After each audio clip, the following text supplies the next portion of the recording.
So yes, swimming, in the infinite ocean. And when we, talk, I love this global theme for the whole year, living everyday wonder.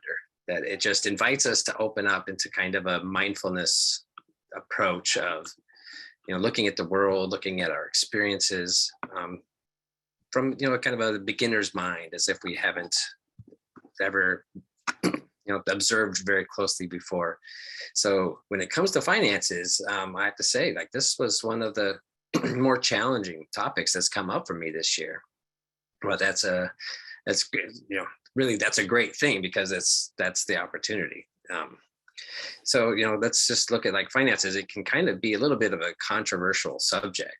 Looking like back over time, the old school kind of Christian prosperity gospel that would kind of tell people, God wants you to be rich, and then it kind of implies that there's something wrong with you if you're not being wealthy. That maybe you have not been the best you that you should be, or lived up to God's expectations. Like, God is here kind of doling it out based on your merit.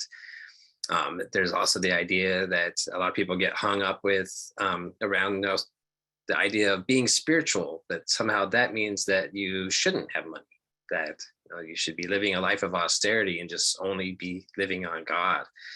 And then there's like science of mind kind of principles that a lot of the teachings, and I don't want to spread it to everybody, but or to apply it to all centers, but I know that I have heard repeated that it kind of makes this assumption that everybody wants to be rich, and that all you have to do is think of thoughts of being wealthy, and then it's sure to be.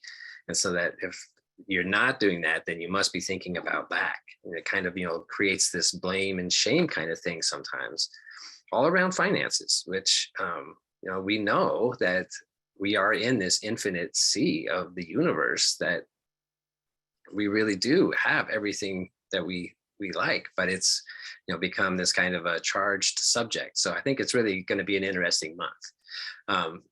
Just real quickly, the person that created the themes for this month had the idea of following spiritual mind treatment, which Gary talked a little bit about.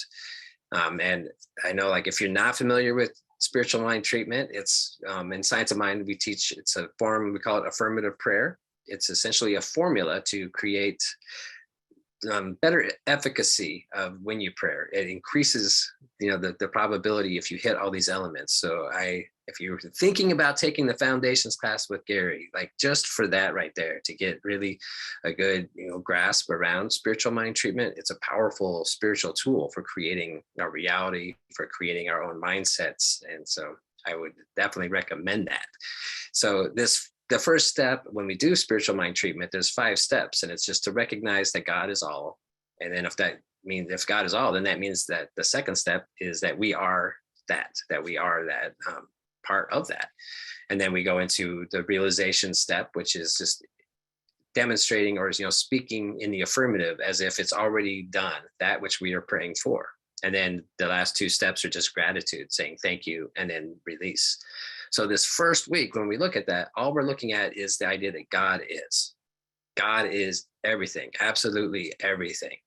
And all existence, all thought, all mind, all physical matter, it's all God. And now, again, like, sometimes the word God, it's too small for what it is that we're describing.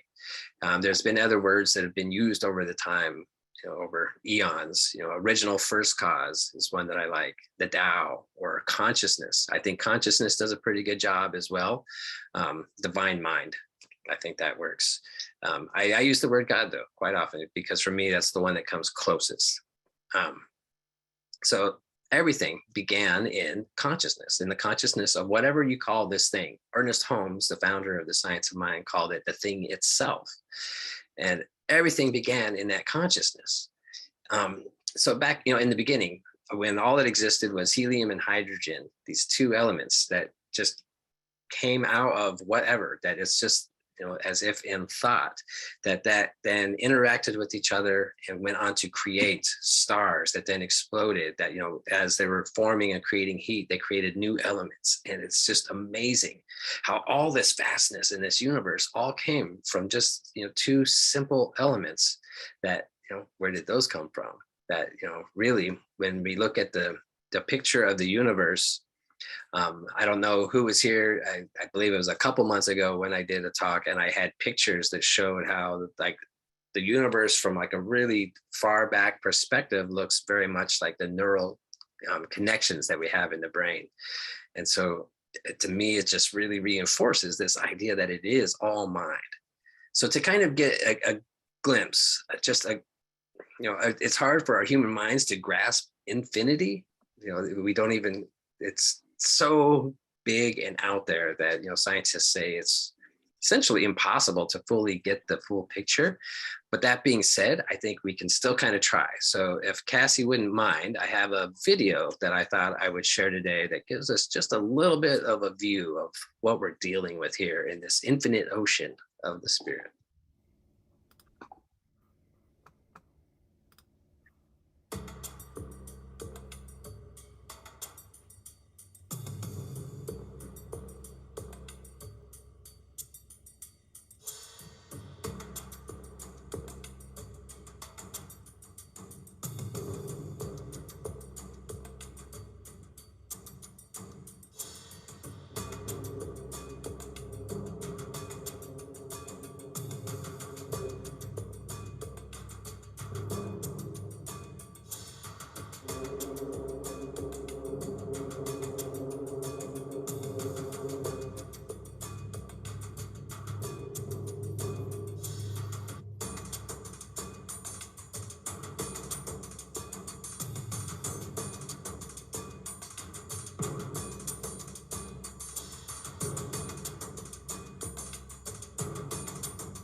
Thank you, Cassie. Um, yeah, just completely like mind blowing, like how vast everything is. A lot of times in the new thought philosophies, we talk about abundance, and we use, the analogy of like looking at the grains of sand on the beaches. How many grains of sand? It's just, as close to infinite as we could probably get on this planet. But then drawing back from that, like thinking about the idea that there's, just in the Milky Way galaxy itself, 400 billion stars. And our solar system, what is it, 8, 9 planets? I forget now where we're at, what we call Pluto too. But just, 400 billion stars that then have their planets. And then that's just the Milky Way galaxy. That then there's also 200 billion galaxies estimated is what they believe it is, or that they can see, and we know that it's possible that there's more. So thinking about grains of sand on all the beaches and dunes on Earth, how many like grains of sand are there throughout this entire universe? It's just absolutely baffling. And then thinking about like that many 400 billion stars, 200 billion galaxies, just 400 billion in one galaxy. Imagine like if you could step back and just hold that universe in your hands, it would be like the finest of sand, way finer than any sand we have, just pouring, just in absolute abundance. And it shows up, here in our world is, we talk about the sand, but we talk about like the blades of grass and land and water and natural resources. Like we are surrounded by this abundance, but we human beings have seemed to place limits on it. We've created this society that functions around the idea of lack. That, we have the idea that we have to get ours or we'll miss out. We, hoard resources and money so that we, don't lose out of what is ours. And all this idea, it just doesn't make sense when we look at this infinite nature of what we are. So the universe is oneness. It's not divided against itself. It's just that infinite being. And so when we just open up to receive that, to see how we are part of it, then we can begin to realize that we have all that we need, and we always have. And then, the more we recognize and create that gratitude, which comes in as one of those steps in the spiritual mind treatment, then we start to realize like we experience even more of that. So this first week, looking at finances, like with everyday wonder, just looking at them from a new perspective, seeing how they show up, what they are in our life, and recognizing that it is part of spirit, because everything is part of spirit. So really, this is like the perfect place to begin. It brings to mind the book of Matthew, and Jesus was quoted as saying, seek first the kingdom of God and his righteousness, and all these things will be added unto you. For me, this has always meant that as long as I am doing my spiritual practices, as long as I am feeling and connecting, reminding myself of my deeper nature, then everything else is secondary. Because I know in my deepest nature that nothing can be added onto me and nothing can be taken away. Nothing can harm that inner sense, that inner being of which I am. Lao Tzu has a quote that's very, very similar. It says, be content with what you have. Rejoice in the way things are. When you realize there is nothing lacking, the whole world belongs to you. So that infinite nature of the universe, it has us here right now, that we are here in this physical, experiencing the endless spectrum of human and physical reality. So to us, like in the physical, so the human part of us, we are, mind, body, spirit, that body part of us that's here in this physical. We experience things as either good or bad. We experience, being rich or poor. But drawing back to that deeper part of ourselves, of spirit, it's just all the spectrum of experience. Physical reality was created by spirit out of itself in order to experience its own infinite nature. And that means all of it. And sometimes, that can be hard to hear. And it can be like absolutely painful sometimes, the experiences that we have in this physical world. The human part of us, absolutely feels and experiences pain. It is absolutely real. And we, tend to, in this world of duality, like to place these labels on it that it's good or bad. But it's, again, just part of that infinite spectrum of experience in order for spirit to know itself fully. And that is the gift of living in this world. And it's also the challenge of living in this world. So, we are infinite beings, and we're also having this finite experience, like from the reading that Gary shared, that this is what we came here for. So now, if we want to experience more financial abundance, I know that is, certainly desirable to many people.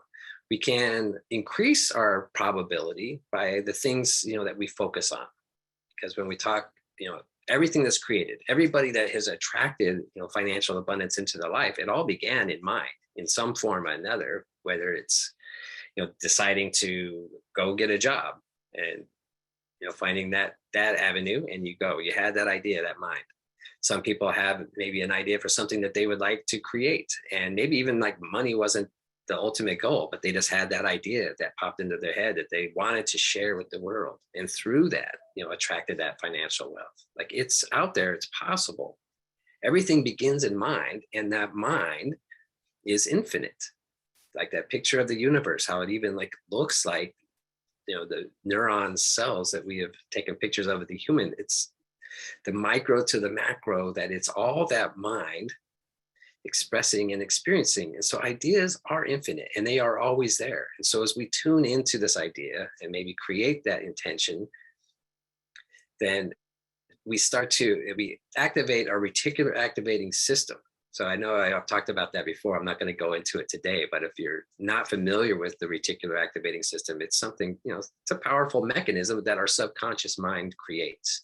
So as you start to set that intention, then your mind is going to start bringing those ideas to you. And that's all coming from that one infinite mind. But now that's about as much as I want to say as I talk about, like creating this, financial abundance.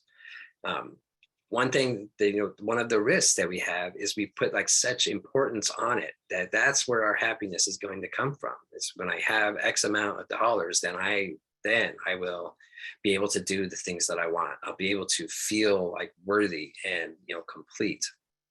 And so a lot of people in that, as they place their priority into that area, they end up getting so ingrained in deep pursuit of that they miss the things around them, that they miss the people around them that would have brought a deeper happiness and a deeper meaning. And that's one of the risks of when we focus too much on that financial aspect. Financial abundance is one aspect of the complete abundance of the spectrum of experiences of all the things that we get to, take part in on this planet.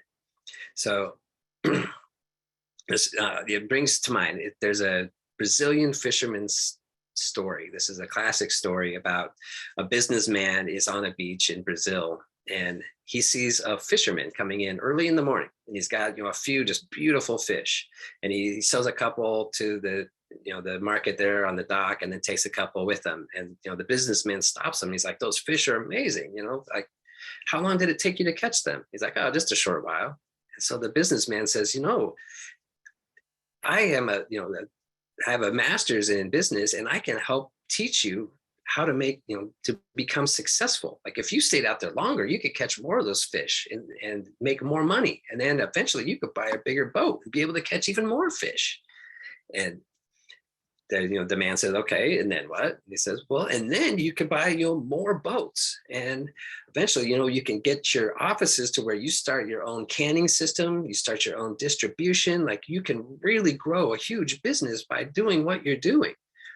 And, I have to back up a little bit. So towards the beginning, when he said, "Well, what do you do after you catch those fish and, you're done with the day?" And he says, "Well, I go home, I, hang out with the kids, I take a nap with my wife.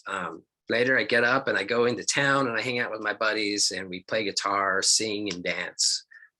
And the businessman's like, "Okay." So now back to where I was, he's telling him, how you can scale this business and make it, bigger. And then he says that, and eventually you work as, you have a distribution network, you sell stock. And then when you've done that for a long time and you built it up, then you could sell it and you will be a really wealthy man. The guy says, "Yeah, okay." And then after that, he says, "Well, then after that, once you sell it all, you can buy a house like back here, like in the fishing village. And, you can get up in the morning, do whatever you want. You can go out and fish in the morning and then come home and spend time with your children and, have a nap with your wife. You can do whatever." And so the man says, "Well, isn't that what I'm doing like right now?" So we get hung up in this whole idea of what we have to do, but we miss the things that are in front of us that are the ultimate goal in the first place. So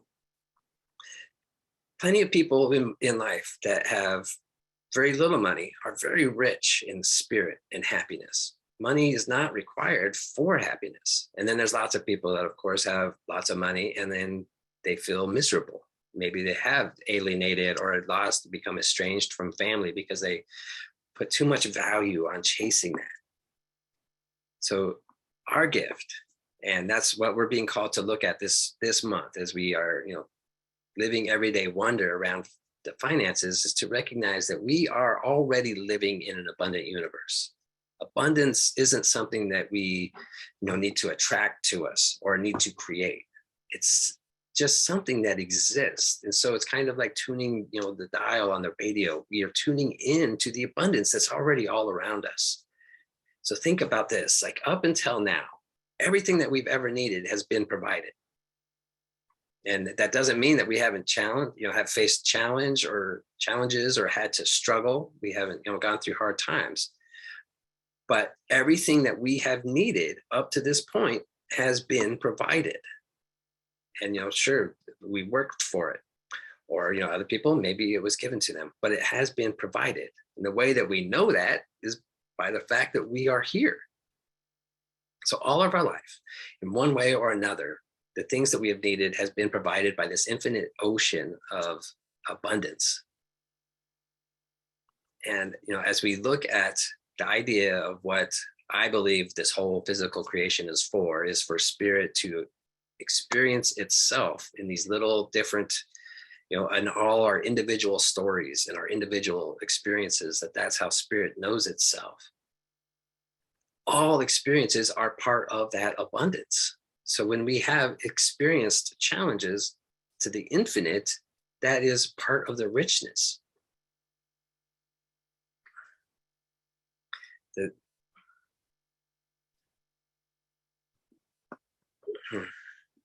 Just a second. Those moments, as we are here as the infinite or the finite in the infinite, we are the human being in this spiritual sea of our infinite nature, getting to experience just that little part that we are. Those moments that we have had to struggle and have had, faced challenges, those are our moments that have pushed us, even required us to expand what we're capable of, to draw on deeper resources, maybe to go within and find deeper resources. That those are our greatest moments of growth. And so that broad spectrum of experience, sometimes the things that, we wish didn't have to happen or they didn't happen. In hindsight, like how often do we look back and see that some of those challenges are the very things that forged us into that greater thing that we are feeling called to be. And man, what an experience that is, that we go through so much challenge and so much growth and expansion, and how amazingly powerful some of those experiences can be, and like powerful, like in the most painful, really difficult things that we can face.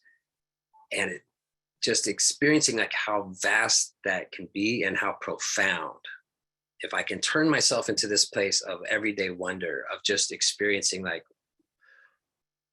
wow, how can I go from such a spectrum of like that really challenging moment to other moments where you see just the infinite joy in like a child's eyes, or an experience of elation when you summit the peak of a mountain, or other times where your whole body vibrates with this energy that says there is something so big.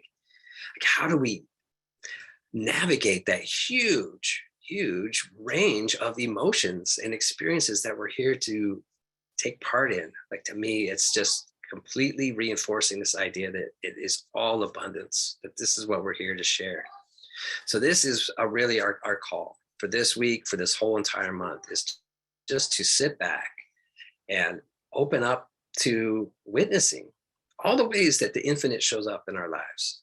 Looking around, the grains of sand, and looking at it, I could look at this shirt. How many threads all come together to make this shirt that I love wearing, and I am blessed and fortunate to be able to wear.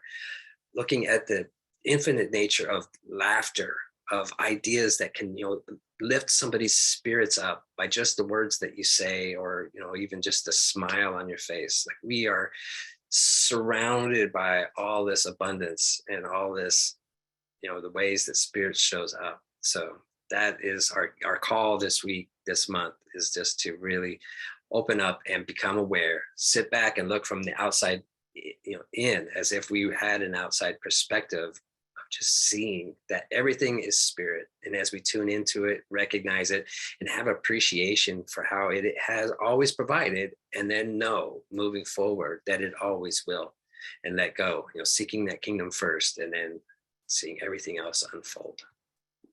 So that's our call. So thank you very much.